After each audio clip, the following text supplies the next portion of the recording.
Hey everyone, welcome back to the Space Podcast. I'm your host, Max Young. On this show, we dive deep into thoughtful conversations with creative minds from across the industry, sharing insights, stories, and the spark behind their work. Today, I'm excited to sit down with Nick Faber.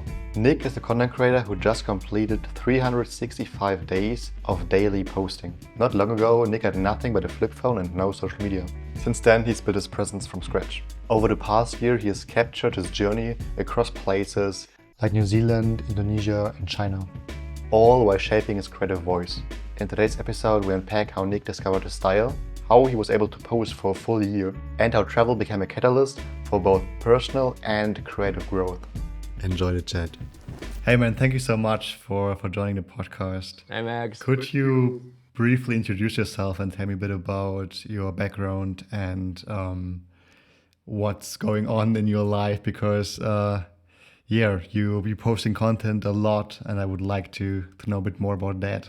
Yes, of course, 100%. First up, thank you for having me, man. We're having a few technical difficulties, but we finally got it going. So, can't wait to get into this. And I've been doing short form content, been doing tons of things, but I guess the main reason why I'm here today is that I've entered the creator space, I guess, with doing a reel every single day for 365 days. It is the day, the big one today, just by accident actually. Didn't even plan that, but it just happened to be day 365 today. Currently I'm still grinding through, making short form videos, cinematic content, kind of transitioning towards more long form stuff now, and kind of trying to figure all that out, try to make maybe a little bit of money with that without obviously, selling my soul too much, as some people are prone to do in this space, and seeing where things go. Yeah, it's super interesting. Also super funny that today actually is, as you said, the 365th day, because it was completely an accident that we recorded this call today. Yeah, so you already mentioned a couple of things that I would love to get into and to talk more about. But maybe let's start in the very beginning. Like, maybe you can talk a bit about how you even get started creating content. Right.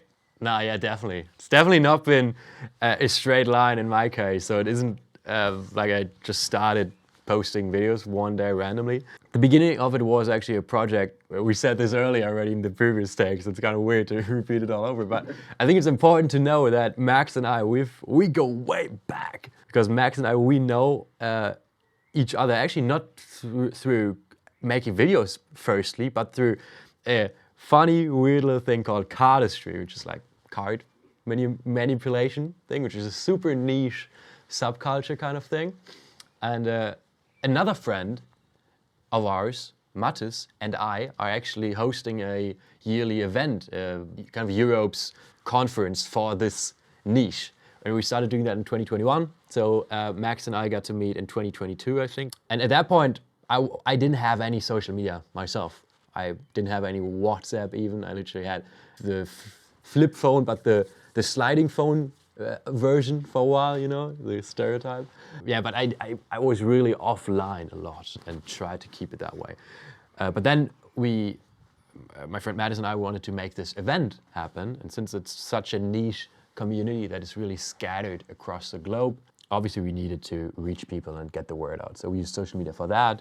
I kind of got into that a little bit, but still didn't do anything myself really. From then, I kind of started to have a private Instagram account again as well, just to stay in contact with people.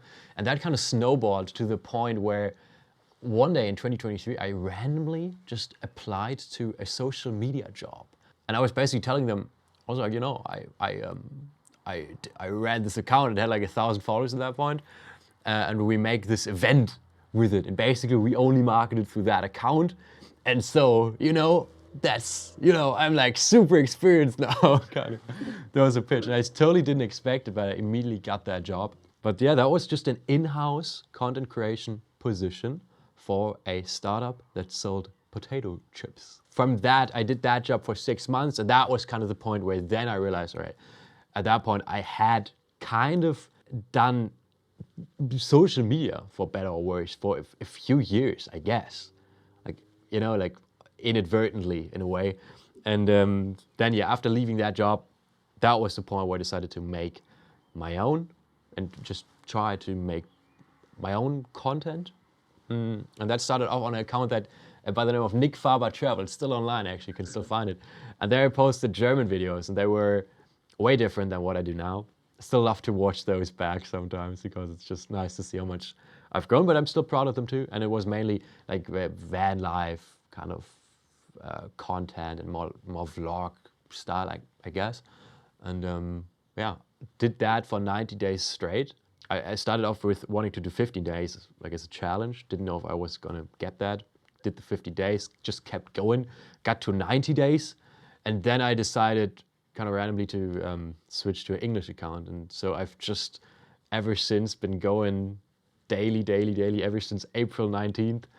And yeah, today we arrived at one full circulation. So your decision to like switch from German to English was completely random, or was there any point where you thought, okay, maybe I can like reach more people or like a different audience when speaking a different language? Yeah, definitely. Yeah, I would say I didn't dare in the beginning to start off with English. I always gravitated towards English because for a long time, most of the content I consumed was English, like American stuff or whatever. That's also where my accent mainly comes from, that I just watched so much content in English as a kid. Yeah, I definitely always had this idea of being like a creator or a YouTuber, these ideals, because obviously, we gravitate most towards what you most consume. And for me, that was that kind of content, so I always wanted to do that. But when I started out myself, the idea of putting myself out there, having all my friends and everybody who knows me see me do the cringe thing of, trying to be a creator suddenly, was so daunting already that I just didn't dare to then also do it in another language. So I just started off in German, and at the point where I got comfortable with it a little bit, being in front of camera, it's a lot. I mean, you would know, you've gone through the exact same thing, and I guess maybe a good amount of the listeners too, that are listening to this, probably make their own videos in some form or another as well. So you would know that it's just, it's just, there's so many things that tell you, don't do it, this is so cringe and it feels so wrong. But when you get the ball rolling a little bit, it gets easier and easier and easier. And so maybe an interesting fact that actually ended up panning out, because in the 90 days, I built, I think when I switched, my German account was just short of like 700 followers or maybe 800, kind of in that area, which I was super happy with, to be honest. And in the other one, I did 1K followers in 49 days, I think. Now 51 days, that was it. And then I was at 2.5 something at the end of 100 days. Obviously, it's always luck based and also depends on the content and stuff. But I would say that just being able to reach insanely large amount of people definitely helped with that too. Yeah. So I'm happy with having had the courage after all, even though I didn't have it in the beginning to make the switch. Yeah, I think there are so many things in what you just said that reflects in the content that you make. And I would love to kind of break it down and analyze or like focus on specific things, like from how you approach content, but also what you said about facing the fear of just starting to speak in front of the camera, getting more comfortable to kind of get the ball rolling, and then using that momentum to, build an audience and just having fun with it. But let's start with your content right now, and let's focus on for the last like half a year. I saw a lot of content from you where you basically traveled across the world and experienced like things that normal, like in general, people just rarely experience maybe in their entire life. And you had the ability to not only create content, but actually, in my opinion, capture kind of the essence and the emotions that you experience. And this way, all the viewers, myself included, could feel kind of just like a similar vibe, I guess, that you maybe felt in that moment. And I think that this also, I don't know, like helped or improved maybe even like the engagement on your channel, because as you said, like in the days where you posted every day, you grew a following, and it's just fascinating to see kind of how you approach that kind of daily content. But maybe you can tell me a bit about what inspired you in the first place to travel across the world and meet new people, and why you thought even like let's capture that and do it as a daily upload thing. Traveling is a weird one because, I'm just at the end of this trip. So for context, I left Germany November 30th, and then flew to New Zealand on a working holiday visa. That was kind of the idea. Many people, I guess, will know that it's the working travel visa, basically. And that's something it's not like that's something I always wanted to do. Yeah, so I'm 23 now. I was born in 2001, that's it. And so I did school, I left school super early. I didn't go study. I was working random jobs, did this and that, and so many different things. Traveled, and I lived in an apartment in Hamburg for a bit, and then moved back in with my parents, and did went here and there and everywhere. When I got this content job for this chips company, that was kind of my realization, shit, even though I didn't ever learn any of this, and I've only been making videos for such a short amount of time, I can actually make a good amount of money with this. Suddenly I'm in a startup. It has it's not, job security is not like the best thing they offer, but they do offer awesome perks, and I had a gym membership and all of that, and I realized I could potentially make this work long term, get an apartment again in the city, and maybe 2 years later go to a bigger company or whatever, kind of do the career thing. But I realized that I just didn't feel like that was what I wanted to pursue at that time. So yeah, I'll say this. I definitely had the thought, I guess, that I would like to travel and make content about it. But because I did not have my own content at the time, when I came up with the travel plans, I guess it was kind of difficult for me to grasp. It was kind of, I was putting this pressure on me, like for you, bro. Yeah, like you'll go ahead and be like, bro, let's do a podcast, but then this comes and that comes, and it just gets pushed off. But in the end, you hopefully get to be able to scoop it in again. So that's what happened for me. That I kind of was like, I wanted to make a bit of content, I want to go travel, and then that both kind of developed on their own, I guess. I just randomly got the visa to New Zealand, got the flight, booked the cheapest I could find through Shanghai with a 10-hour layover there. And just went there with honestly no plan at all. And then instead of staying for, I guess 4 or 5 months, which was planned, I ended up leaving after 3 months, went to Thailand. No, Indonesia first actually, then went to Thailand, then went to Hong Kong. Now I'm in Greece, and I'm going to Copenhagen actually before I'm going back to Hamburg. So it's a random trip, and it developed also very curiously because of the content, because I just decided to prioritize the content at least as much as the travel. So because I decided to make daily posts, obviously I missed out on a lot of things. I didn't do that many off-grid kind of multi-day hikes in New Zealand, for example, as I probably would have liked to do, because I was like, no, I have my laptop, I have my camera, I have all my gear. I literally cannot survive a heavy rainfall. And also I want to make the videos and post them. But the way it panned out in the end, I'm really happy with it. Because I literally did not have any plan with the travel. It was just, I was in Hamburg, realized the job thing where everything was going, and was looking at kind of the choice of stable, classic life that your parents would be proud of, I guess, or going off and trying to, doing some more out there stuff. Yeah, and I went with this. And actually, funnily enough, I think that's actually a good, because I made, regarding the content, because it's also so all over the place, I tried to kind of follow this entire process.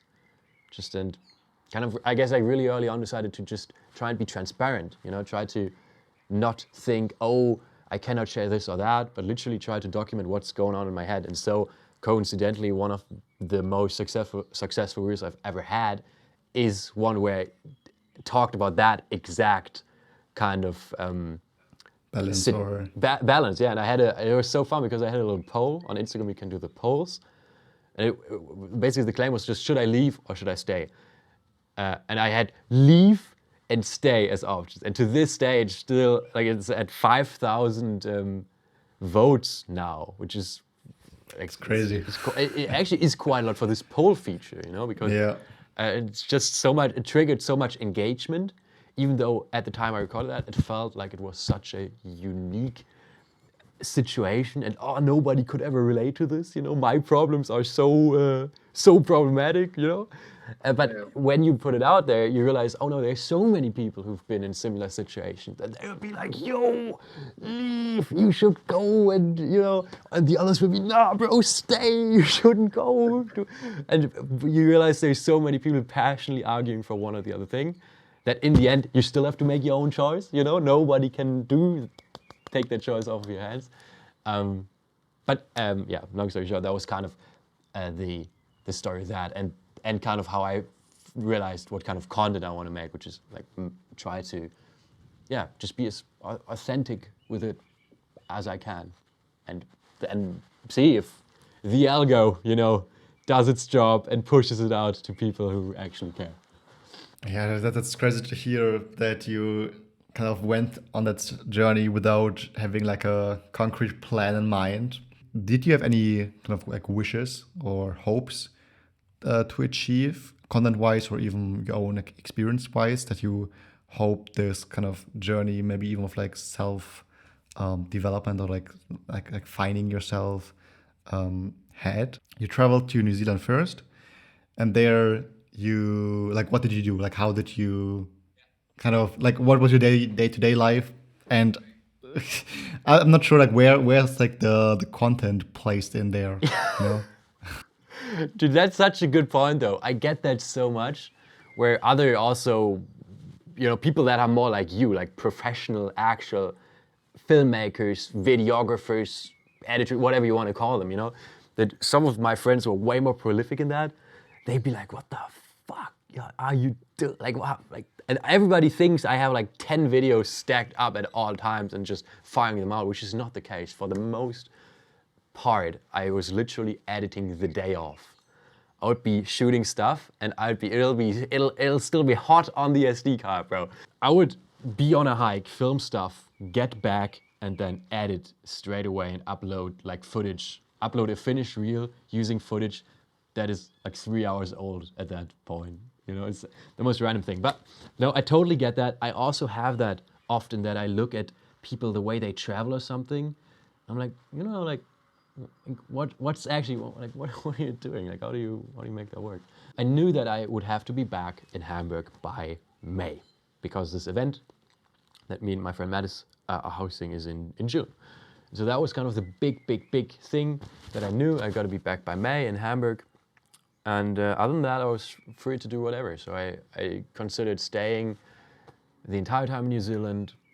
I had a bit of money saved up from the job still, but obviously also knew that would not last me the entire way. So I knew I would have to probably go work there.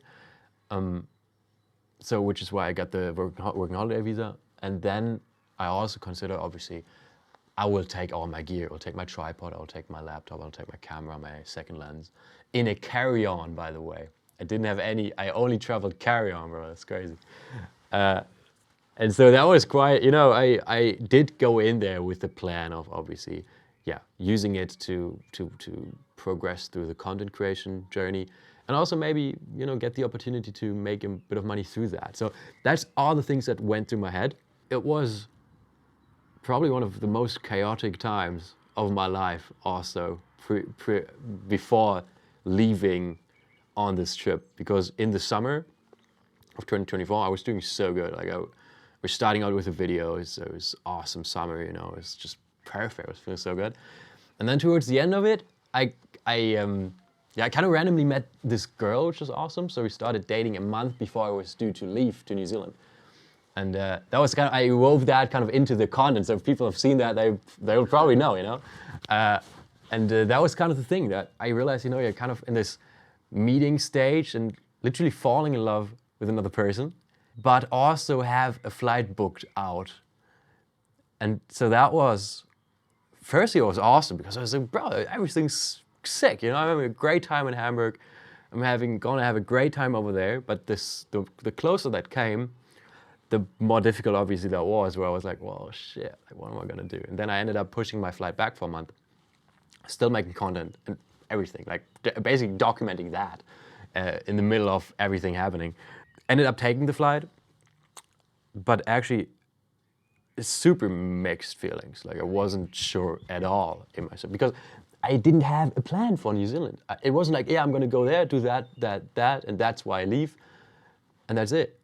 It felt like I'm leaving something good, like a good vibes in Hamburg and a stable social circle and everything for basically nothing suddenly.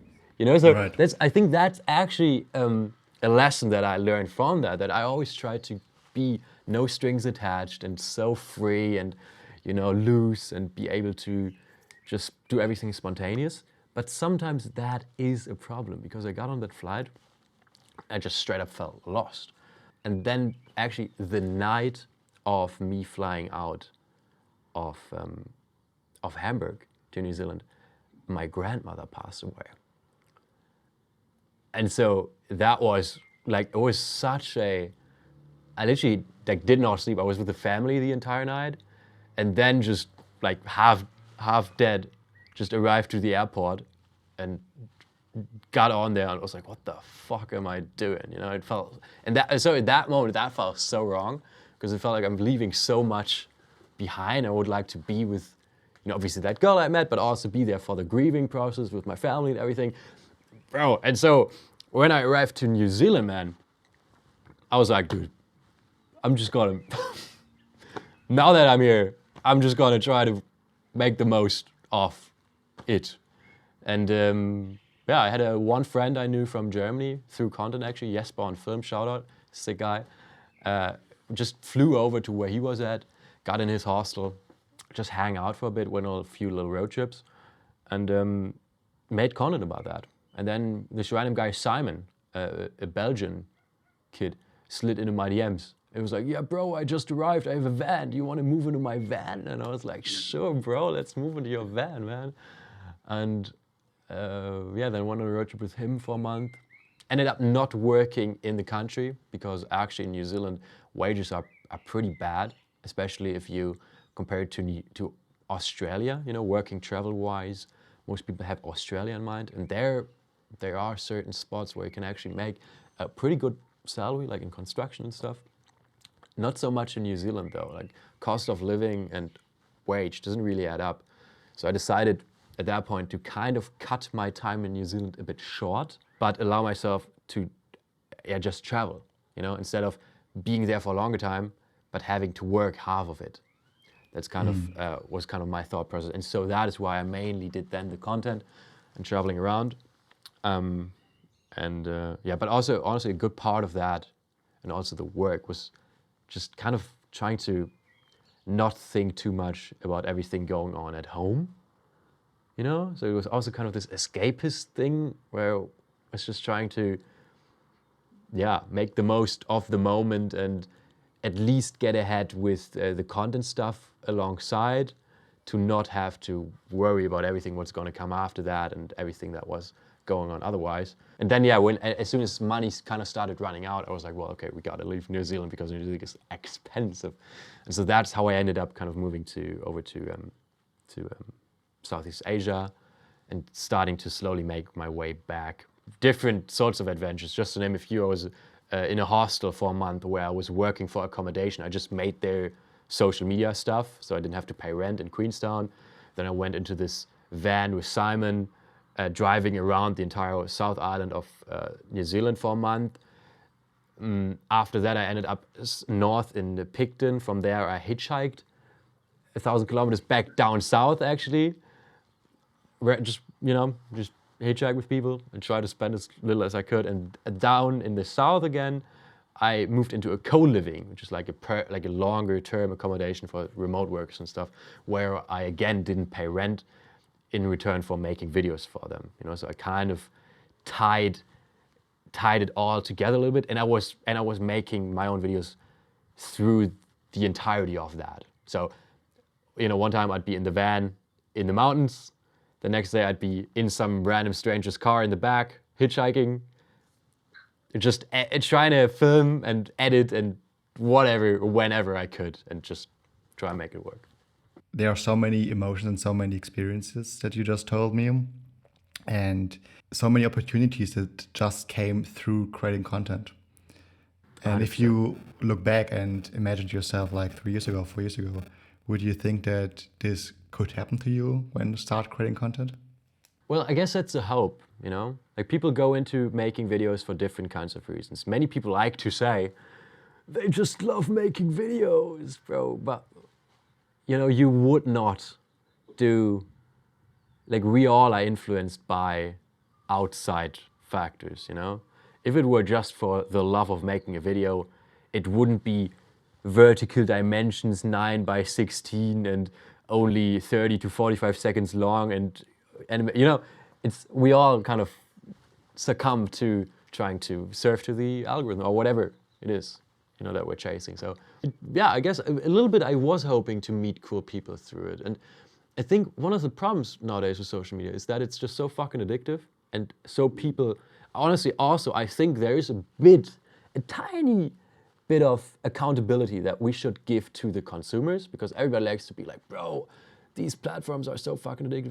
But we all have a certain amount of agency also over ourselves, where we could just try to muster a little bit more willpower to steer clear of that. You know, get rid of the fucking phone. If you hate it so much, bro, just delete the fucking app. Get rid of it. You know, like it's sometimes it's not that simple, because I was at that point. You know, I was on my fucking slidey little Nokia or whatever the fuck phone. So I think there's this massive look at social media, which is generally considered as a bad thing. And I do agree with that, because obviously me also now posting, bro, I'll be posting a reel, and then I just end up scrolling a little bit, and I have to remind myself, bro, this is not what you're on this for. You don't want to consume right now. You want to put something out there.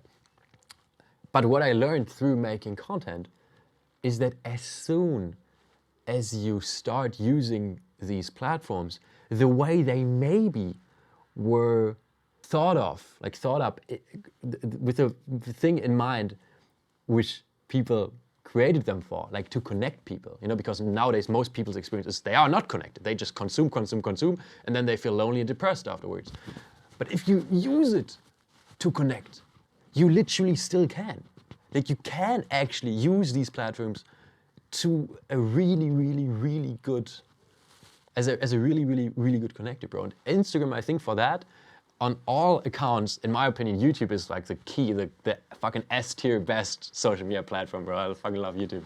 But when you're starting out, you know, I think it's good to try and take it in bite sizes. And so for that, so short form is pretty good, you know, do it like iterations and just learn and just try lots of different things. But also for connecting, for meeting people, Instagram is insane, because literally you can text everybody. You could send a message to Justin Bieber right now. Sure, he would probably not read it, but there's so many people are on that platform. You have the messenger integrated into it. And as soon as you just follow each other, you know, people from your niche, if you make cinematic content, if you make car content or whatever, you know, any kind of niche, you will naturally kind of connect with people, comment maybe on their posts, they follow you, you follow them. At that point, just go in and send a message, and then you are connected. I literally had that. There's this guy I was looking up so much to, Nolan on the Run. Crazy guy, Frenchman. Guy makes these cinematic YouTube videos, cinematic short form videos. Like, that is literally what happened to me. I was commenting on him, he followed me. I was like, bro, that guy followed me. He's 500K followers now, so he's actually quite big. He had a collab with Volvo, the car manufacturer. It's crazy. Know? Like legit, I was like, damn, that guy's doing things. And then on my last day in New Zealand, a few months ago, before I flew to Bali, my phone rang. And I was like, oh, that's gonna be Paula, the girl from back home, you know, because she was the one I was on the phone with most at the time. I look at my phone, it's Nolan on the Run. It's just randomly this massive creator I was looking up to for months. I was like, yo, and it's like video call, you know? Yo, and he was like, yo, man, what's going on? I was like, yeah, dude, just in New Zealand, you know, watching the sunset right now. It's like, yeah, that's so sick, bro. I'm just here in California right now in a van, in a kind of converted school bus thing, whatever. We just ended up talking for 40 minutes.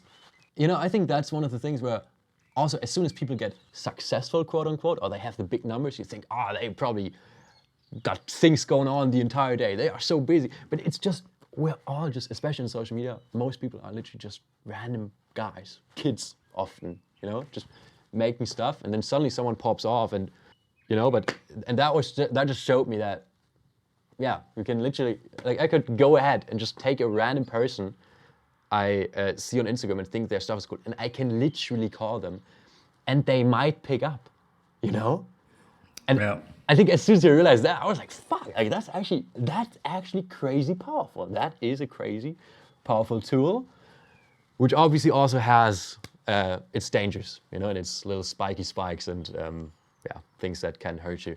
But to answer your question, man, no, definitely not, man. This has taken such different turns that I never would have anticipated. If you go ahead and make content, make anything on the internet, like, you gotta check in with yourself regularly, because things will go so different. Like, it might be that you think, hey, I want to you set a goal, I want to reach 1,000 followers in 100 days. That was my goal. And then you won't reach it. I didn't reach it with the first account. And you have to navigate that, you know, say, hey, but it was still nice. You know, it's all right that I didn't reach that goal. Or with the second one, I reached it after just 50 days, like after half the time. I'd be like, damn, let's do 10K in 100 days. Obviously did not reach that. Like, the point of that was like have an outrageous goal that I wouldn't reach, you know, but just to push myself. And you have to ask yourself, as soon as the ball kind of gets rolling, you know, you will get just things will happen, you know, and kind of trying to remember what was the reason we started doing it. For me, then, what is this turning into? And yeah, just to give a last example on that point, the other day ever since I put my email, pro tip right there, ever since I put my email in my Insta bio, I've been getting way more definitely than before, just brand collab things. And most have been actually cool so far. I have not done many yet, but most proposals at least were, you know, nice enough. And then, you know, but the other day I got one which was for an AI tool to make AI generate clips from a long piece of content. And that was where I realized, bro, I would never use that. I would literally think if I saw another person making a video for that, I'd be like, bro, that sucks, dude, you know? And so now I was in that situation where they were offering me money to do that. And first I'm like, shit, bro, that's money, you know? Money's awesome. Money's sick, bro. That would be awesome to get money. But then realizing, obviously, like, taking a step back and being like, that's not what this was about, you know? Yeah, so again, long-winded way to say, I think actually, yeah, you hit the nail on the head there, though. I think the connections are literally the thing where I was hoping for the most. I was not really believing in it because everybody looks at social media as this isolating thing. And then I was really surprised and I'm now very grateful for having this opportunity to meet so many cool people through it. It's awesome. It's amazing to hear that you experienced so many different things through your social media kind of journey or where you're at right now, because I also believe that social media, if used correctly, can hold so many cool opportunities, from getting inbounds in your email or Instagram Messenger, but also just if you, for example, outreach to brands that you feel connected to or that fit in a like content niche that matches your own content style, because things that you wouldn't use yourself aren't probably the best things to do content about or for, because then, I don't know, I think in my opinion, if a creator creates content that isn't quote unquote authentic, I mean, we can also get into like what authenticity is on platforms like these, but if it's content that the person wouldn't use themselves, then as a consumer or as a viewer, I doubt kind of what I see. And I believe only if I kind of feel related or feel the genuinity of the person doing the content, that's the only way that I personally would either share the video or save the video or interact with the video. And that's, at the end of the day, most of the time what as a creator you want, because that's the only way to grow. Because all the platforms, of course, they want to like at the end of the day like sell you stuff, like because for example like YouTube, of course they want to increase watch time because then they can like place ads, or Instagram. Instagram functions the same, but all of these tools nowadays subscriber count less and less, and what really matters is just the watch time. And how this platform works most of the time is that they see, okay, how many people engage with that video. And I mean, that's also why TikTok kind of created this new space differently than Instagram, because TikTok, what they did was they made a new step into the explore page, because now Instagram says, okay, here's an explore page where content actually is curated better for you than if you would curate it yourself. That means that your homepage, for example, where you subscribe to people, matters less, and your explore page matters more, because there's content that you feel connected to. But this content that you feel connected to is most of the time only content that is from people that are actually connected to the thing that they are doing. And kind of to wrap up my thought process here is that if people don't create content that is genuine, at some point you will feel it. And that's why I think it's so important too. And I think I think just to cut in here real quick, I think there's so many,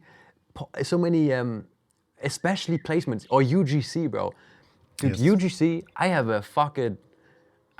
honestly fucking hate UGC is what I would say right now if I had not realized that it is a good way to make a few euros. But generally, I think UGC, bro, it's kind of because many brands approach it the way I also saw it in my past work experiences, you know? People approach it as a way, you know, to have advertisement that seems like a Trojan horse, you know, to sneak in the ad read by making it look like it's a guy from, you know, like a user. And I think the idea, if UGC, if it's authentic, bro, then that's awesome. But it's just not. Like, people will try so hard to make it super, to hit all the things in the fucking brief, you know, by some random person that doesn't really understand how important authenticity is on social media, and then try to sneak that in, you know? But people realize, like, if you have an ad, especially these big budget kind of ads where you randomly just are on YouTube or wherever and you just get the same ad over and over and over again, and you're like, bro, it'll have the adverse effect. I mean, like, I will see this ad again and again and again, and at the first time I'm just like, I'm not interested in this. Second time I'll be a little bit annoyed. 10th time I'm like, bro, I literally hate this company. I will avoid this company at all costs just to punish them a little bit as much as I can, because I hate the way they approach the fucking marketing, bro. You know? And obviously that's not the big scale, but I'm like, bro, maybe we can make a difference in that, you know? Yeah. It's just, if people, when you when you're not in it, it's, you just as well, I mean, yeah, I guess money is it, but that's again the thing. You know, this AI thing, like they maybe offering me like $300 or something, which right now is awesome, because I'm like, bro, $300, you know, that's $300. You know, I can buy a Nintendo Switch with that or something. But overall, you know, what a small price to sell your own integrity for. Yeah, that's true. But yeah, that's the difficult part, because in the beginning when you start out creating content, some people do it for the money, some people just do it for fun. But then as soon as you accelerate on these platforms and you get a bit of tractions, it's I think hard to hold yourself accountable and really kind of self-reflect and be just like authentic to yourself, and like think about what do I want and what do I want to sell. Because also for viewers or for listeners that don't know what UGC means, it's basically user-generated content. So brands will approach micro-influencers, or just like creators that aren't that huge on platforms but still have an audience built, because most of the time they convert better than if they would have like spent thousands of dollars on like marketing campaigns. Because it always depends on the niche and on the product, but in general, like TikTok is huge right now, and sometimes a video with your like recorded on your phone has more engagement than like a a big commercial that gets screened on YouTube, because also it's like how people react to it is completely different. If you see something that feels authentic and relatable on social media, it feels way more genuine and feel more way more, I don't know, like down to earth.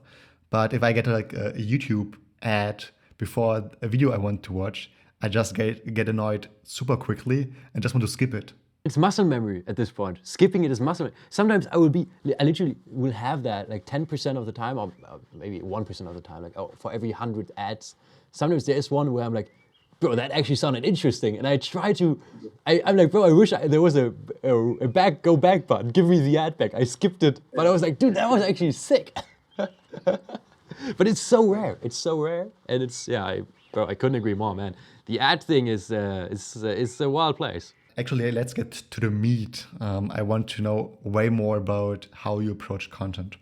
Maybe you can start by explaining a bit what your niche is, if you would call it a niche, because I know that some people like the word niche, some people hate the word niche.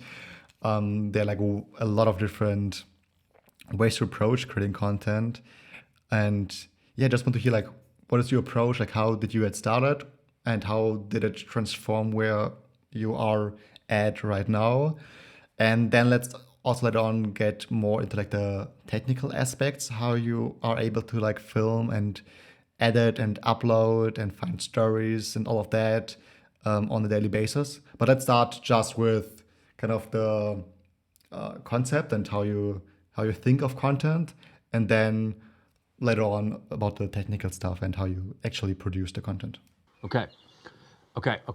So I think niche is a great starting point to have something to say. You know, the way like you will have these, like everybody back in the day started as a Minecraft YouTuber, you know, and then they branched off into, you know, different things.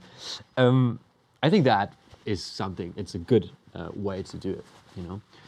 For me, I did not really know what I want to make videos about. It was more so, bro, it would be sick to make videos. So I literally took just people or videos I liked and tried to recreate that. And bro, I have to give a massive shout out to a person, I don't know if you even know this, to a person you know, who is Lukas Maschner. He has an Instagram account. It's ECLPT. He makes videos. He's like an editor now. He makes cool videos with cool After Effects animation and smooth zoom-ins and, you know, cool videos about different topics. And I randomly saw this video of that guy. I was like, damn, that's cool content. And he had kind of a striking look. And I was like, bro, I kind of feel like I know that person, you know, in a weird kind of way, you know. And sometimes like, well, wait, but I don't, you know, I don't know, but something is. And I realized the guy had short hair. It was actually a kid who had been at one of the cardistry experiences in the past. Crazy.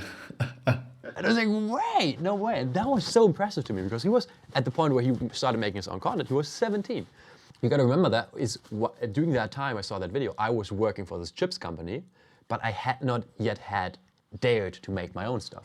So I was looking at, on one hand, I was like, bro, that's sick, man. I was looking at Lucas, 17 years old, making awesome videos. I was like, bro, that's awesome. And on the other hand, I was like, that fucking guy. I was like, bro, that fucking guy. And that was kind of like, if he can do it, you know, I can do it. And so I literally, and bro, I love him, honestly, man. He's such a hard worker too. And just impressive, you know, that he like makes tons of, bro, the other day he had an Adobe collab, bro. Just randomly, Adobe Germany, you know, just making a video on the most recent After Effects update. Yeah, long story short, I was just looking at that, loved his style. Straight up, I copied the style. I literally took the link, downloaded his video, put it into Premiere at the time I was still in Premiere, and I was like, all right, that's the camera angle. I would set up my camera the exact same way. I would literally copy the thing. But anyways, yeah, so I think that's a big hack and something where I get, when people have this idea, this moral high horse idea of I have to reinvent the wheel, you are not gonna do it. You aren't gonna do it. So might as well just start by taking inspiration and have that improve your work, as long as you give proper credit, you know, and are cool about it. This is like one of the best ways actually to like improve yourself when it comes to creating content, because most of the times we just like, when we think about, okay, I want to get better at editing videos, I want to get better at speaking in front of the camera or whatever, what they do is just consume content, but don't like actually not only understand what it's saying, but sometimes, I mean, I fall into the category myself sometimes. I have a plugin on my in my browser where I can actually like double or like triple the speed of the video. So because then I think, okay, I only have like 10 minutes, because then I don't know, I have to go to the gym or whatever, and I have to like watch this video to just like consume content to like get smarter, you know. But like the first problem that occurs here is that most of the time either it's just like things that I already know, or if it's something I don't know, it doesn't really stick to my kind of habit, you know, because at the end of the day, if I don't use the information, it doesn't stick. So to go one step further, and that's what you did, what I can only recommend to everybody when it comes to especially creating better content or like analyzing their own content in the past and improving, is to take other people's videos, downloading them, and then frame by frame analyzing them, like how did they cut that and what music did they did, how did they do this in transition, how did or like even just like writing it out. Like if you want to get better at storytelling, just actually write down what they are saying. I mean, you can even do it, for example, in YouTube, by taking a look at the transcript, or I believe there are also like plugins for ChatGPT or whatever, for Instagram videos even, to just understand how they approach content. You will see that afterwards you will improve way faster than just like passively consuming it and just watching it. Right. And I think that is so, bro, that's so on point, because I, for a long time, growing up on YouTube, I learned so much on YouTube tutorials, bro. I would Google everything. I would learn entire play, like a finger style arrangement of fucking Ed Sheeran, whatever, you know, without knowing anything about music, you know, just by following what they were saying, you know. Like I literally didn't learn anything other than muscle memory, but I learned something. And so I had this idea, starting with video, I have to watch a tutorial on everything. And there are tutorials on everything, you know. You can just watch it and then you got it, perfect. How to export, I don't have to understand how it works, I just have to know which buttons to press. But at some point, and I struggled with that, but I kind of got to the point where I was like, well, we also have to experiment. We have to trust ourselves again to figure stuff out on our own. You know, and for me that was there. One of the things I liked most about that guy's style at the time was he had these animated captions. You know, he had the captions that were thick, different fonts, and popped up little swooshes and different sizes, and awesome. It's so good. As like a year ago and stuff, you know. That was one of the processes where I would download the thing, I would copy the camera placement, the angle, and all of that. But when it came to the motion graphics, I couldn't copy it. So I was like, fuck, and I Googled around for an hour maybe, trying to find some tutorial. I couldn't find a tutorial. And that was like, and it felt so weird. I was like, okay, I will just try to make it. And I was like, what a stupid idea is that? You know, it's a waste of time. And I ended up, I ended up making it work, you know? Like, I was like, all right, I will press T, get the text tool, put in the font. Okay, how can I do, it's individual words. Well, I cannot use the auto caption. I have to have every word as an individual layer. Okay, I put them there. I make that they pop in, kind of. Okay, now they pop in, that looks like shit. All right, let me try a fade in. Oh, fade in looks a little better. Let me adjust that. And then I added just a little keyframe adjustment. You know, I was like, keyframe, y-axis, and then, okay, that's cool. And then do a little ease in, you know, ease in.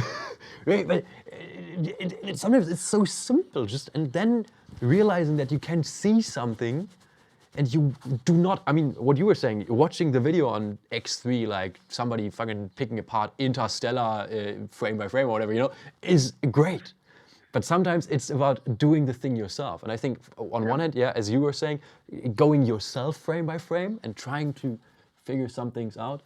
And then just going into the editing, or whatever it may be, going into the notes and try to script something, you know, going into the editing and just try to recreate something.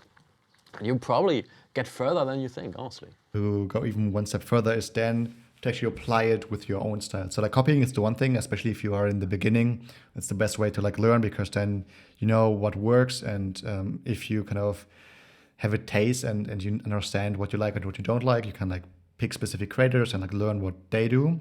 But then just combine stuff, because if you combine stuff what you like, you will end up creating something entirely unique, and it's basically your own thing. And that I feel like is also the difficult step to do, because oftentimes I see people that don't want to create something that feels unique, but rather just stick to that that they know that already works. I just today saw an Instagram story of a creator who posted that he saw on YouTube that another creator actually copied his YouTube thumbnail and just like modified it with ChatGPT to put in his own face, but it's not original at all. And I was thinking like, man, just like instead of copying straight up, just taking maybe the framing or the lighting or whatever as inspiration, then applying it with your own style, you know? I think luckily the internet is kind of good enough for people who are around long enough, creators. You know, if you're not only there for a year or for a short period of time, people will catch on to that and be like, bro, you know, like it kind of corrects itself. But yeah, sometimes always have a few bad apples, I guess. Maybe in the beginning it works if you just copy straight up, but there will be some point where if you like reach a certain audience where you only can grow further and like build an authentic and caring community if you start developing your own style. And I believe it's not only your style that you develop, but also your own voice. Because when you like copy and get into content creation, most of the time we take a look at people that we admire ourselves. It could be creators or just other people. And we not only copy the visuals that they do and their music, for example, but also their opinions. I totally get that. I think that's such a good point, because people, it's a very specific thing. Maybe you will recognize this. Sometimes you have somebody says something and formulates it in a specific way. The way people speak, say the same thing, they say it differently. And sometimes you will have somebody who says like a thing like specifically in a way. It's like the way when you listen to something and you're like, bro, that sounds like ChatGPT. When you suddenly have this thing where you're like, all right, this is a good point that you're making, but it sounds like somebody else's, you know? It's like, it just sounds like regurgitated thing that somebody else says. And I think it's one of the funniest things, bro. People will make, and I have to be careful with this, but I do actually think that it's a funny phenomenon that people start often out making their own content by making tutorials. And you know, I obviously know that you also have made your fair amount of tutorials, but I think, to be fair, you've done a great job of it. For example, back in the day, you did font reels sometimes on YouTube, where you like would share different fonts, and then you also had your own font, but you would also just put in different fonts for different users, which is awesome because it's a resource, you know? But I think really specifically, sometimes you will have people who go in, they're like, damn, I want to make content, I want to create their personal brand or something, you know? And instead of doing the thing of talking about what they like or doing, you know, the equivalent of what back in the day would be Minecraft tutorials, you know, doing something they're interested in, they'd be like, bro, let me be the one who tells people how to build a personal brand, bro. You know, they want to be the next Alex Hormozy or some shit, you know, which is fair enough. You know, it's awesome to have, it's exactly what we're saying, you know, have your inspirations and go ahead and take inspiration. Maybe try to copy something and then build that into your own thing, but build it into your own thing. And especially if you're in the beginning and you're like, well, I really like this guy who makes this cool tutorials. And then you're like, bro, let me be the guy who makes cool tutorials. But if you just make a tutorial on an effect that has a million tutorials already, and also from the standpoint of you're maybe not yet the most prolific editor or creator or whatever, you know, it doesn't make sense.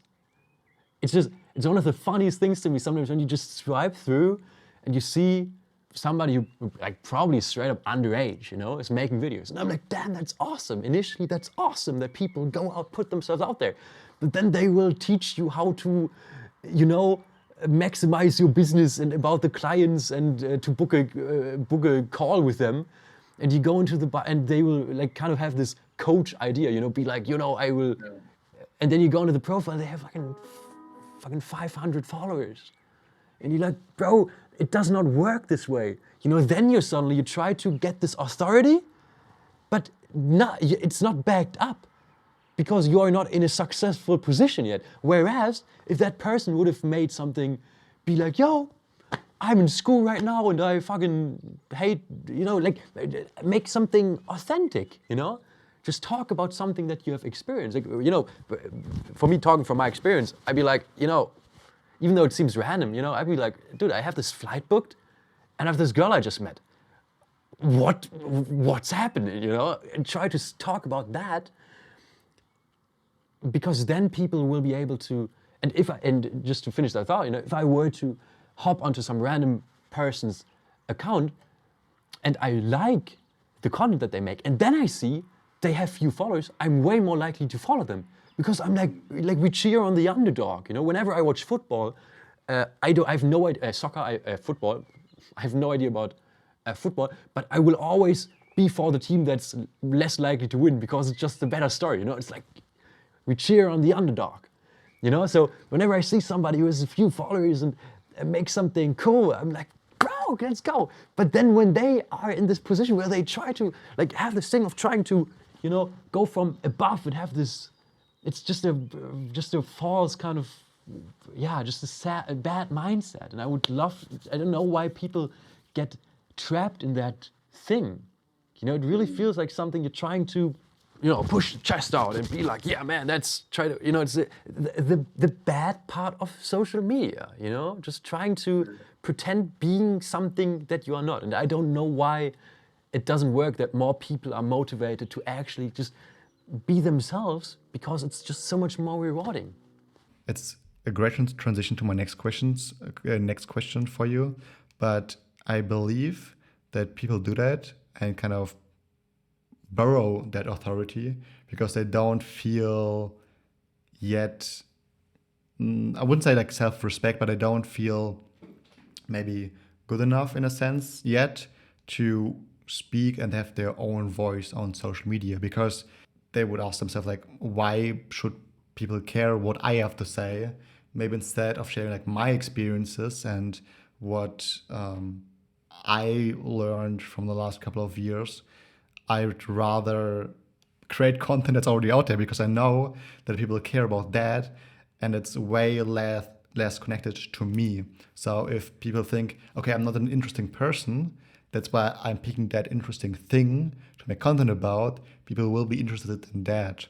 But to that, I would say, if you are interested in something and you have some experience, just combine that, because then at the end, first of all, you have something where you are interested in, and you will way more likely create more unique content. And I think unique is a word that is often used very, very broadly for a lot of things. And like people say, be unique, do unique things, only unique content will succeed.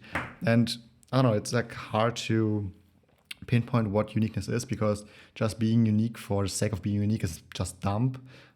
Just like, for example, like to get a bit more into like the business standpoint, like if you create a product like a lamp, and instead of the lamp getting brighter, it gets darker. I don't know, it doesn't make sense physically, but it's just like a dumb thing, That's also why in the beginning I asked you what you thought about the word niche, because I know that people hate the word niche and people like the word niche, and I believe it's a difficult thing. But at the end of the day, basically my opinion is that you are your own niche if you are self-reflected and just do content that you are interested in. Because I know, like, I spoke to a lot of different entrepreneurs, people that just started, people that work in a startup and are in the middle phase, so to speak, and people that already succeeded.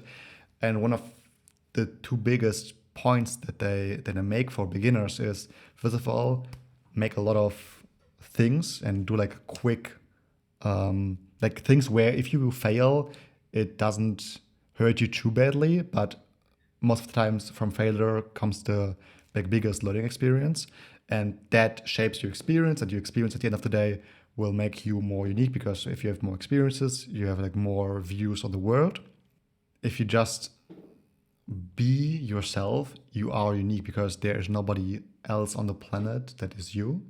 And if you are true, I mean, it sounds corny, but if you are true to who you are, and you are, you understand that your voice actually matters, people will care. Because if not only you do content in a very like monotonous voice, but speak in a way and create content where people feel that you are interested in, it doesn't really matter how big the production of your content is.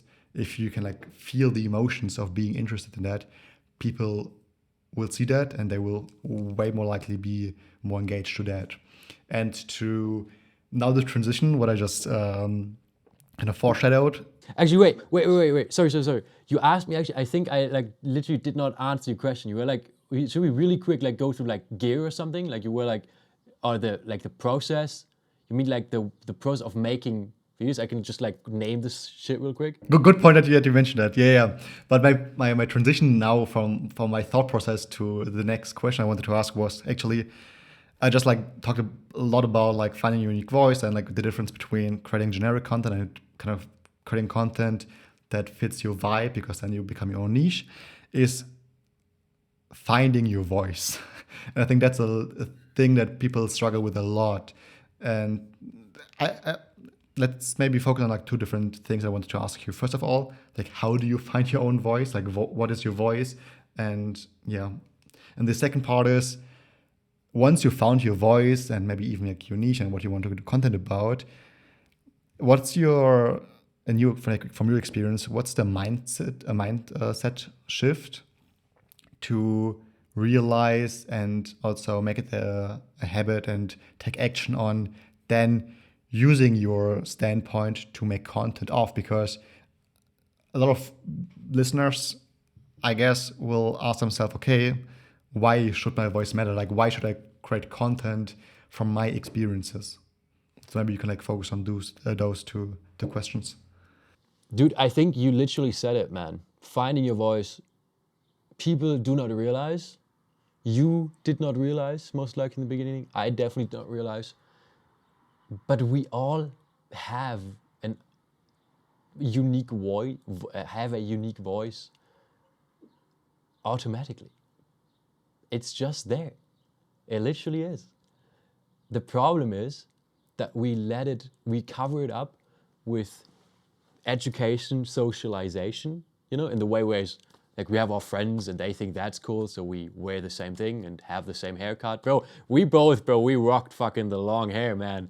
That's like, that's one of the, I know, like it's bro, we ran, dude, we gotta find a photo of that. Like us both at the longest we went. But sometimes, so I think, and that was something to find your own voice, break out of your shell and whatever that means, bro. Like I used to be a kid, dude. I would have a little pony, like I would listen to like a Fringe.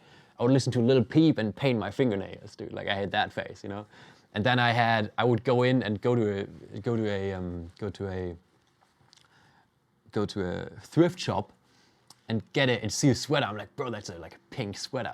And I'm like, bro, that's a sick sweater. Like it had a American railway Eisenbahn design on it. I'd be like, I probably wouldn't, or people would think that's weird if I wore that. And then I get it and wear it because of that. I was like, well, it will be uncomfortable. I'll be there and think, people look at me. And that's like one of the things where people will be like, that's he gay or something, But realizing that, fuck those people. Like, I'm like, nah, I actually not.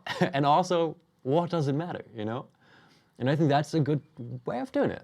When you're talking to your friends and you're in a group and everybody's fucking drinking or something, and you're like, I'm not feeling it. Just starting to stand up for yourself or talk about things. Even, if you have a different opinion of something, instead of just going along with what everybody else is doing, maybe not confront in a way, but confront in a, hey, why do you think that actually? I have a different intuition. And that kind of carves out the uniqueness. But the uniqueness is there. We all have it.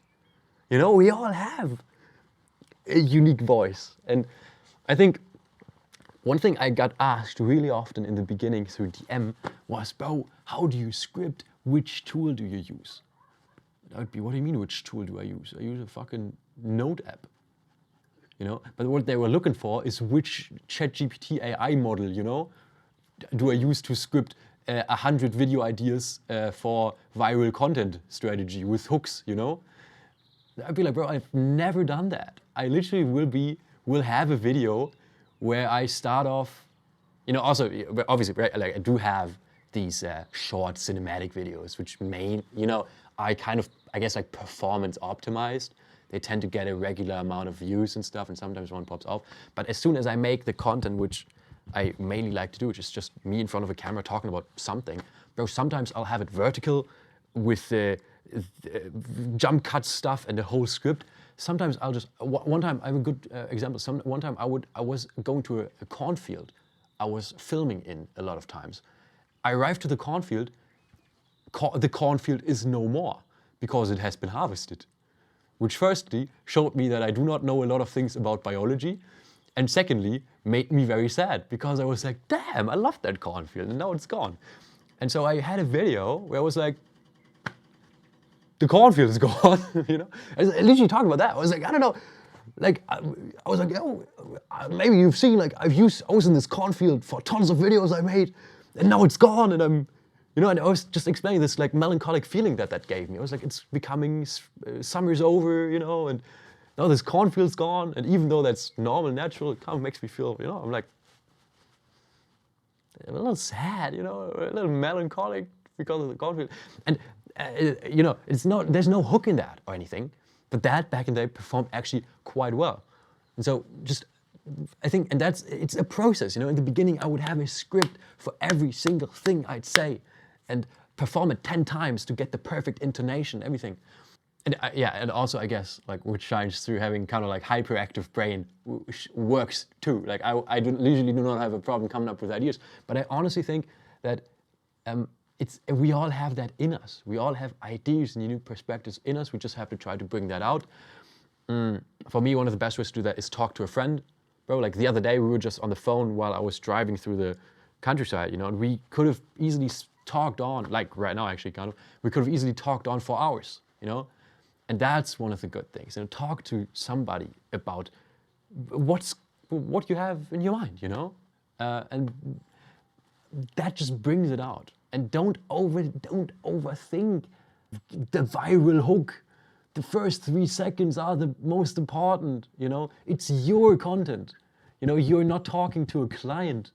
You're not talking to somebody who pays you $1 million to make it and reach 10 trillion people.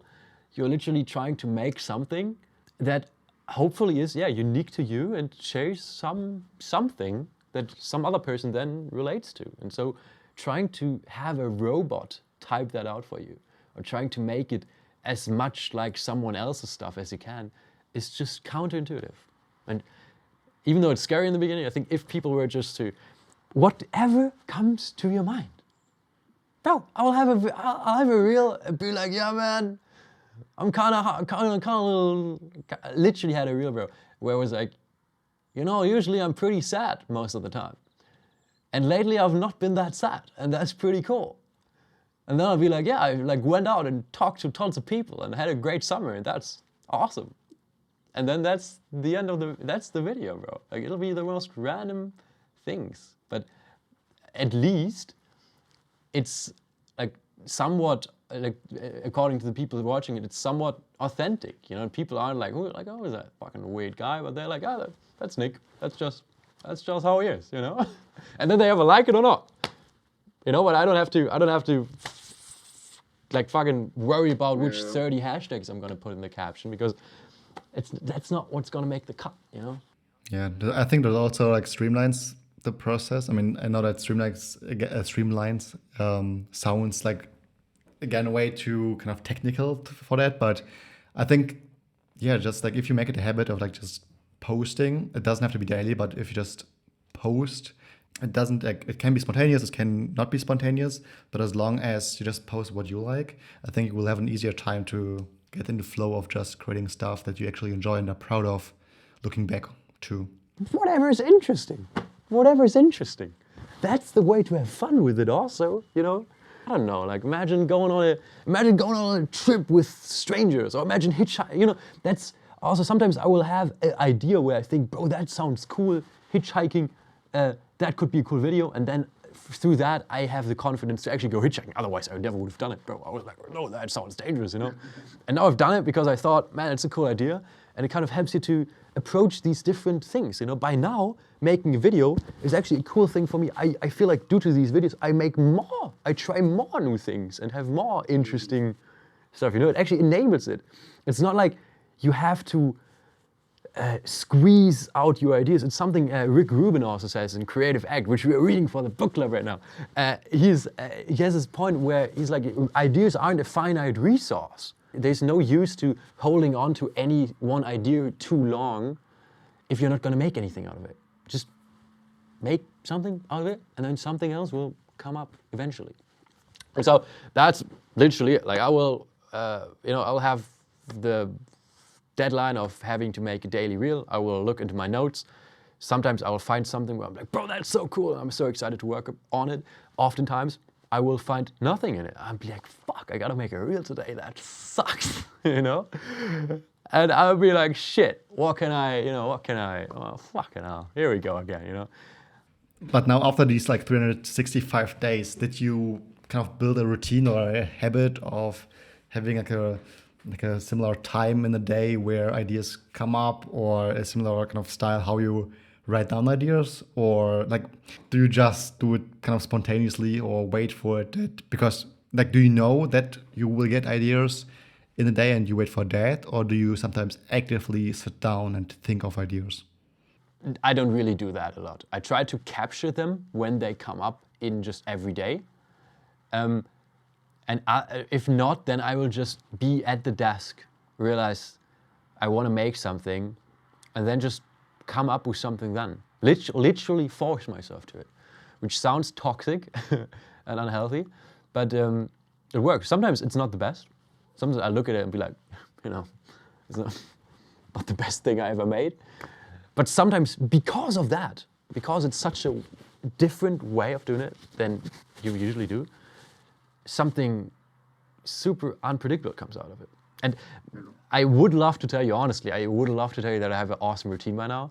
I always say I want to have a good routine, even just with sleep and stuff. But then yesterday, I was up till 4 a.m. making a reel. And it was a cinematic one. It's not because the reel took so long, it was just a normal, short cinematic reel. But I had I just gotten home like after midnight, then I was on a phone call, and then I was in bed, half asleep. I literally had my laptop, I propped it up like this. It was like, dude, I'll make a photo of this and send it to you because it looks so ridiculous. And had it like that, lying, so I could lie down while doing Da Vinci, laying out the clips and like closing my eyes for 2 minutes at a time. Bro, it's all over the place. It's so bad, it's literally unhealthy is what it is. It's sometimes I will make it in the morning, sometimes I will try to this and that. I am so inconsistent with it, which is why it is actually insane that I was able to kind of stick through this thing. I think if you allow yourself a certain amount of flexibility with it, get rid of the fucking perfectionism. It is a plague. It is a virus, and it hurts more than it helps. Make something, even if you have no ideas. Bro, turn on the camera and be like, today is a day. Didn't really have any cool ideas. That's it. Bro, literally that's it. I'll have like 5 reels of that in the 365 reels, bro. It's just whatever. It's just the process. Just stick with the process and it'll work at some point. But I think that's the hard part, to just like sticking to it and just like making it because you have fun. We talked about it earlier that there will be a point, especially once more brand deals come in, where I don't know. I don't think that every video that is sponsored will be fun. So then it's hard to find the balance between monetizing your content and still doing content because it's fun. But if you haven't started doing content in the first place because it's fun, and you started out by just doing content because of the monetary aspect, I think then you will just become miserable and you won't stick to it for the long game. You'll burn out so fast. I met a few people like that not necessarily for the money, but they were like, yeah, I'm gonna do this format, gonna stick to it, and then it'll work. And even if it did work, it didn't work to the scale they wanted to, and they got tired of doing the same format all the time because they didn't listen to what actually interests them, you know? Let's continue a bit about your process. You have ideas randomly in your day and you write them down. Sometimes you have more, sometimes you have less ideas. But I would guess that you have enough ideas to make daily content because you did it, right? And so, okay, what's the next step? Do you, like when writing down your ideas, do you then start scripting it? You mentioned in the beginning that when you started out, that you had a phase where you scripted it out word for word. But how did it change now? Do you have just bullet points? Do you just riff it? Do you have just a text with your thought and then you just go off and talk however you like? How do you implement B-roll or your storyline into that? Do you even consider that?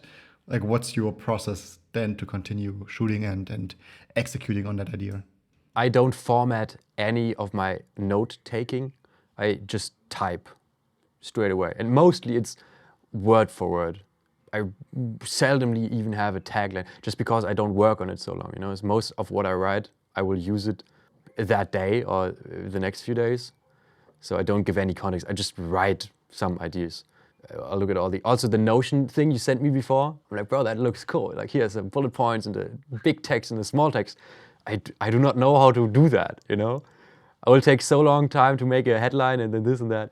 I just type it in there. And it still often is word for word, just because that's how I script it. I will sit here like a crazy person with no call and talk just the same way I'm talking right now and type, be like, da da da da da, and I speak out loud, you know, and then just write down what I have. But I think that's actually a very important tip because I think if you write as you would speak, you will sound as yourself, you know, you sound uniquely yourself, authentically. And you don't sound generic as something ChatGPT would write for you or a different person would write for you. I think that's also why it's always important before creating content to always, if you do bullet points or especially if you write out your scripts in like full, like fleshed out sentences, that you speak it out loud first before then like recording yourself, because in that phase you will probably kind of notice how you actually sound and how it sounds what you wrote, because our written speech is differently than our spoken speech. Also, it always depends on the environment. So when I text my mom, I of course write in a different way than I would text my boss. When I write out content for YouTube or for Instagram, the first couple of iterations, I mean, I do iterations, but I switch over to a more spontaneous and more streamlined, faster approach that you do. But for now, when I iterate on like how I word things, I oftentimes notice in the very beginning, it just sounds way more sophisticated than I normally sound when I speak. Not that I think that I sound dumb, but my words normally, especially in English, because English isn't my first language, they are understandable, but I don't have that super wide spectrum of vocabs that I can use. But when I write, because I can like think more about what to write, I often use like sentence structures that are maybe a bit more intricate, a bit more complex. I use words that I wouldn't normally use in my day-to-day life. And that's where I kind of alienate my own voice. And once I then record myself and look back on the footage I just recorded, it just doesn't sound like myself. And I think that's why people think that they look weird on camera.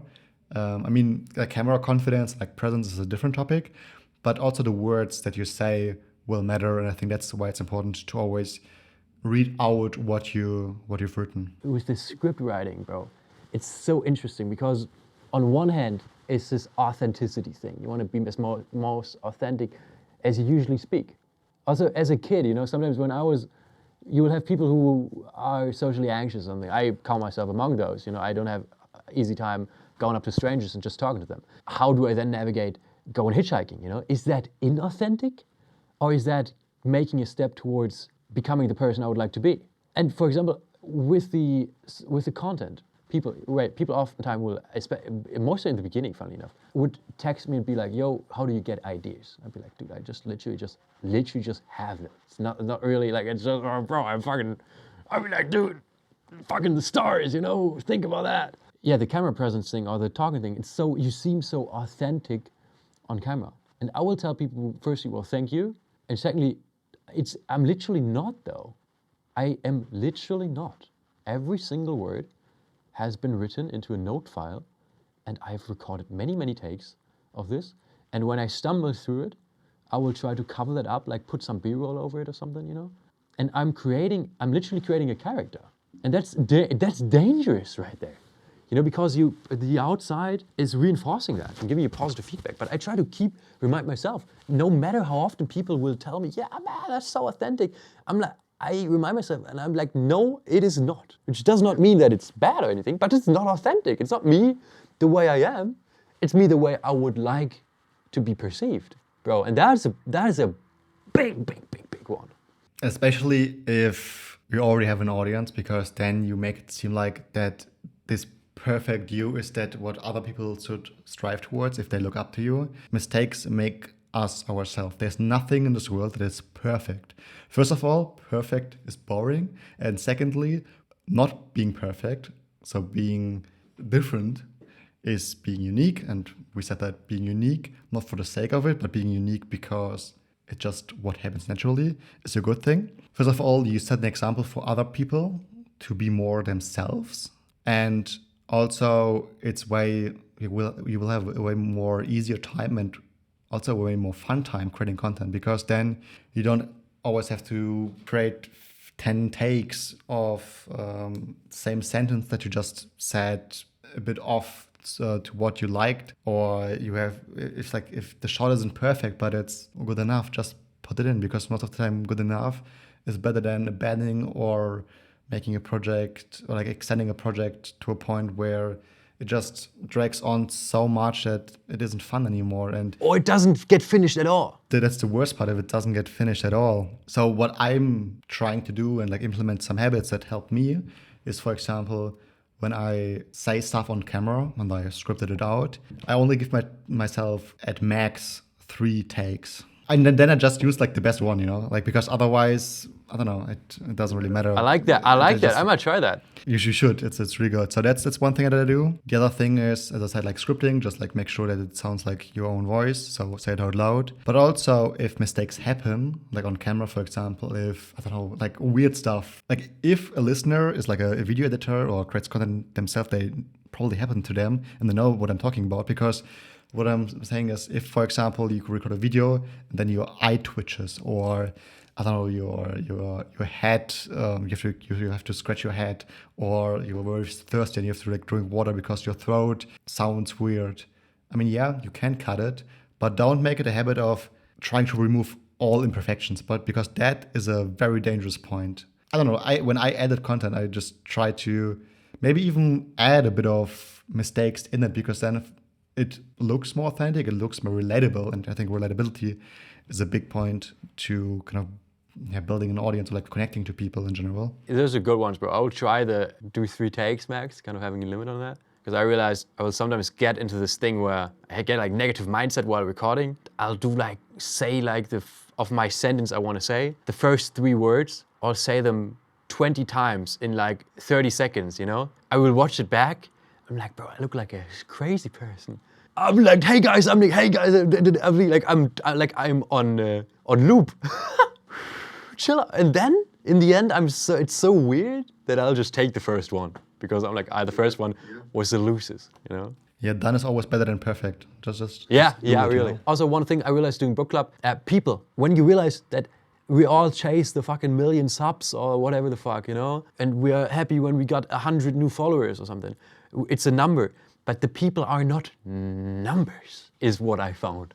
It's literally people. And I will have people who join in the book club. I posted a short on YouTube.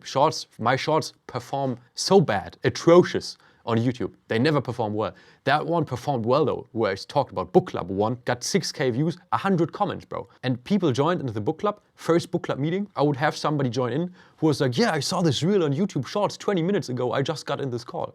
I realized, well, they do not know anything about me. They saw one random reel, they realized, oh, it's right now. They were just, yeah, let's check that out, you know? So random.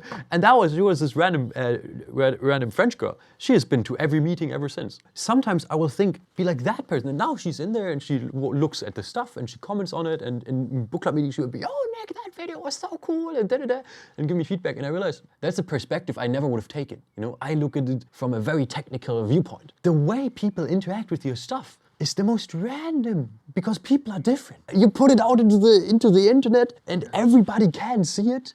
And so it's, you know, it's no point in trying to smooth it out. Just be you, and that's what sells it in the end. Yeah, I think that's a very dangerous thing, that probably we both have this very technical understanding or view on it, because we both worked in the content creation space, but from a business in the corporate, right. In the corporate kind of bro, side I would be like things. a news anchor. Yeah, that's right when you say it, because I would be like, in the chips company, I would be, look at this beautiful bag of chips. It is all the good things and it tastes very well. And then suddenly I would be, hey guys, I am going on a road trip in Poland.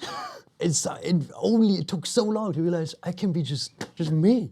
It's allowed. Yeah, I think we already discussed how you think about coming up with ideas, how you then taking notes of that. I mean, you already said that you script them, but how do you then approach B-roll and like the storyline around that? Do you give it any thought or just riff it? It's so different, man. Like we would have to really answer that well, I think, would have to look at examples, I guess. Which, by the way, I think would be a sick format. You can think about that. I don't know, let's just take the video. So because I have it pinned on my profile. It's what I was saying, this video, I say, hey, I met this girl, but I have a flight booked.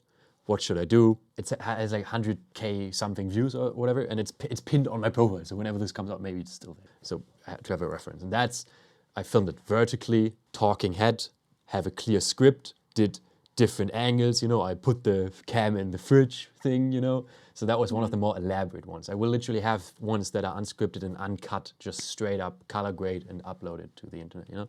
But just for reference, that one was one where I thought, hey, I have a interesting storyline, you know, like this is unique. I honestly asked myself this. It's an actual conflict in my life right now that is unresolved. So I thought it would make for a cool story. I didn't know if people would relate to it, but I thought at least let's give it a shot. So I took the time of writing it out, thinking, I sometimes try to do shot list, but honestly, it's just easier for me to just do it on the fly, which sounds stupid. But when I film myself, it really is, because, you know, what do I want to do? I want to have it visually engaging in the way that it changes, you know, that it's different.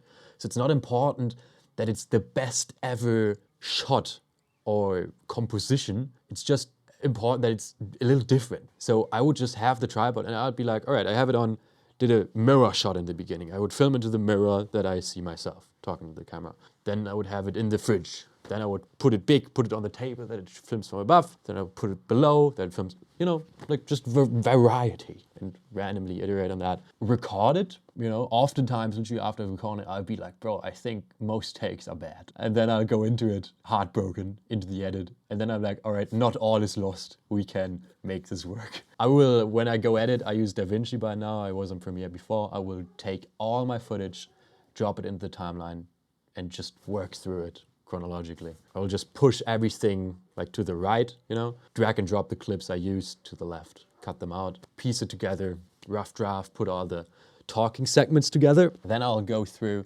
like fine cut it to cut out all the dead space, you know, kind of make it, and also pacing wise, sometimes I have it really tight that I basically have no quietness in between. Sometimes I do let it breathe a little, you know. And then, yeah, depending, honestly, because of daily content, if I don't have any time left, I'll be like, all right, that's the video. There you go. Have fun with that. If I have the time, then I will maybe go in and be like, yeah, let's get some B-roll. I will always put some music, obviously, just randomly. Then, yeah, and then that's kind of the thing. I kind of wacky move my way through it. I do the captions. Now, but yeah, just write out that. Sometimes I'll color grade like halfway through when I'm not even finished with the edit, just because I'm getting bored and I want to do some fun color grading, you know?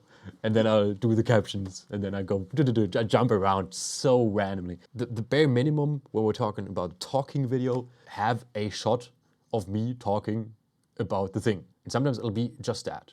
If it's many takes, obviously, I will maybe do the little zoom ins, maybe I will have a transition, maybe I will do a film burn if I'm feeling funky.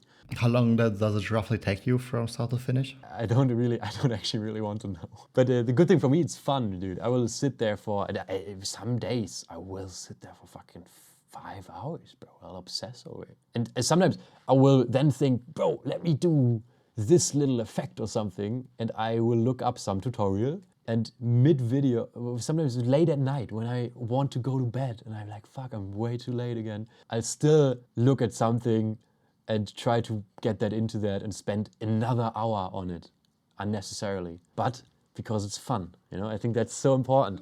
That's the key part, yeah. You know, keep something, even if you go off the rails a little bit, you know, even if you switch up your habit is good and everything. But if something is telling you to do a little different because maybe it'll be fun, I think you should always follow that, because then, you know, that helps you do it longer. Yeah, obviously, when I do a simple cinematic edit, you know, 4 clips with some Lumineers song in the back, that can be, even that takes me half an hour, or sometimes, you know, like, because I'm like, bro, I gotta find the perfect part of the song, you know. I'm generally pretty slow with it. I guess like between 30 minutes and like 2 hours regularly.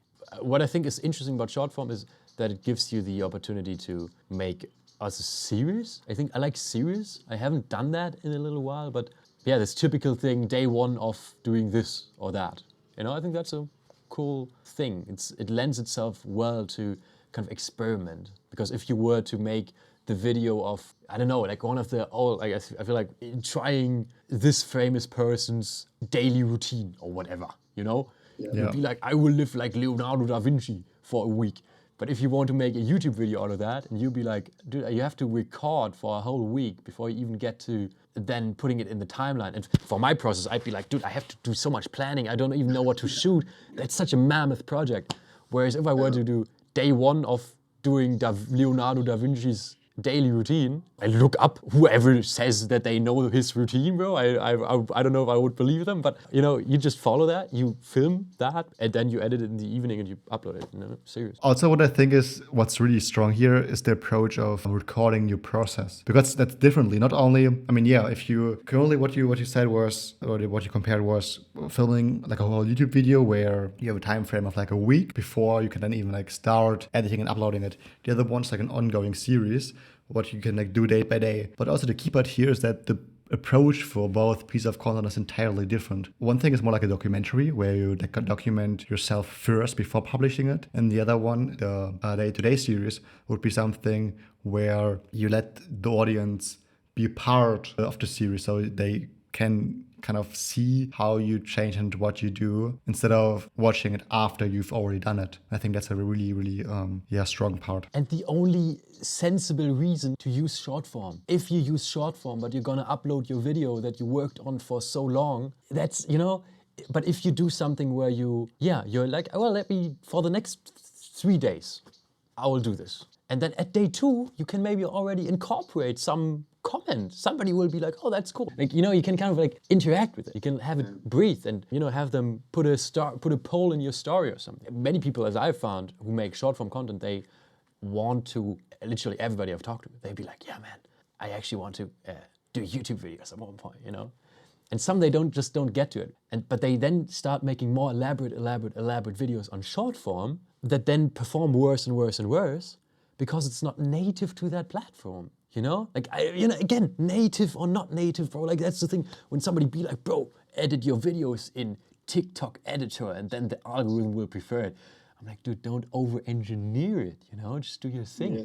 But also think, if you want to make YouTube videos, then make YouTube videos, but maybe don't go in and say, all right, I gotta increase the production value on my reels, because that's not the strong suit of TikTok and Instagram. Yeah. Also because TikTok, Instagram normally, I mean TikTok now more, but Instagram less, is for like where you can actually like search stuff, you know, like it's not a search engine, so to speak. I think TikTok is used a lot for that with like younger generations, but with Instagram you can't really like search search a specific thing. I mean, yeah, you can use hashtags, or if you know that a person is like known for something, you can look him up and then like try to find it. But YouTube is definitely more a platform where you can create evergreen content, so content that can like live longer on the platform and can be like rewatched multiple times.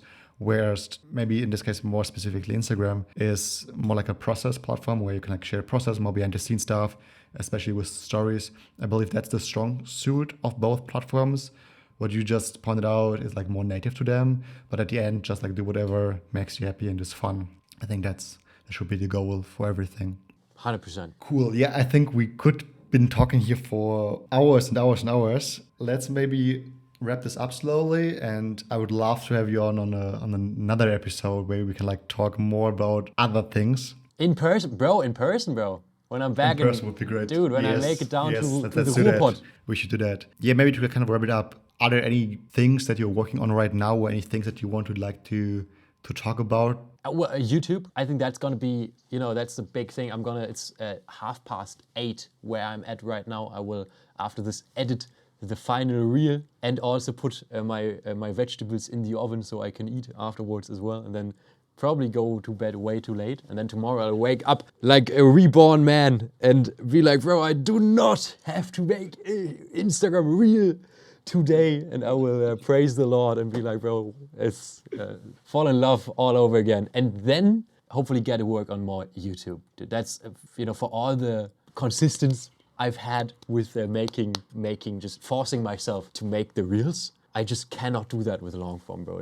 I struggle so much because I'm so used. I have crazy habits built for short form now. And when I have a long form video and there's a clip that goes for 10 seconds without a zoom or something happening, I'm like, am I allowed to do this? Or am I going to prison if I do not put a sound effect or something or graphic, Yeah, it's gonna be fun, but now I want to just take a step back and make YouTube, bro.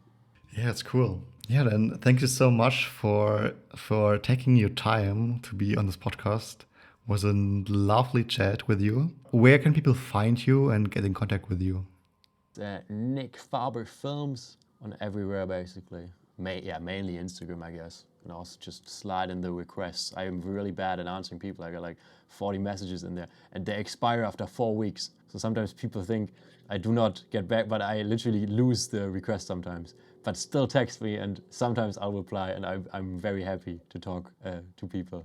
Yeah, bro, and I 100% want to do this again, dude. Like in person, man. There's so much I want to know about your process. Just generally, there's so many ways you could branch off. Just working, both of us having some experience in the, as you said, in the corporate thing as well.